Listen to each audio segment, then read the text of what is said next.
Les négociations entre l'équipe de Donald Trump et les autres puissances mondiales ressemblent à un véritable jeu de un pas en avant, deux pas en arrière. Cela semble presque inévitable, compte tenu de la position de plus en plus affaiblie des États-Unis sur la scène internationale. Le rôle de gendarme du monde qu'ils ont longtemps incarné semble aujourd'hui être un souvenir lointain, une époque révolue. Un contraste frappant avec l'image de l'Amérique des années 1990, où l'ancienne superpuissance semblait avoir les clés du monde entre ses mains. Aujourd'hui, le président Trump fait face à une révolte interne de plus en plus virulente, tandis que sur le plan extérieur, son incapacité à imposer un cessez-le-feu dans la bande de Gaza ou à gérer la désobéissance ouverte de ses alliés européens témoigne de la fragilité de sa position. Cette situation n'a rien d'étonnant, car les États-Unis ne sont plus ce qu'ils étaient. En 2008, l'historien canadien Alfred McCoy prédisait la chute de l'Amérique d'ici 2025.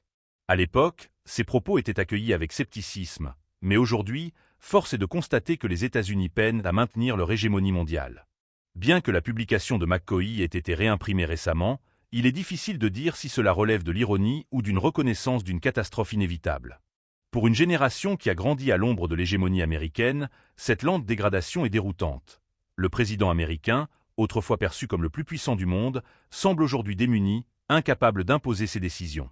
Mais alors, que remplacera cette hégémonie qui semble désormais appartenir au passé? Aucun autre centre de pouvoir n'a émergé sur la scène mondiale, à l'exception de la Chine. Pourtant, même la Chine, avec ses ressources impressionnantes, semble réticente à reproduire l'erreur américaine en s'embourbant dans des aventures militaires coûteuses à l'échelle mondiale. Pékin semble plus concentré sur son développement économique et ses priorités internes. La Russie, de son côté, a ses propres préoccupations, et la situation en Ukraine n'est qu'une partie d'un problème bien plus vaste. L'économie russe, comme celle de la Chine, est un enjeu de premier ordre.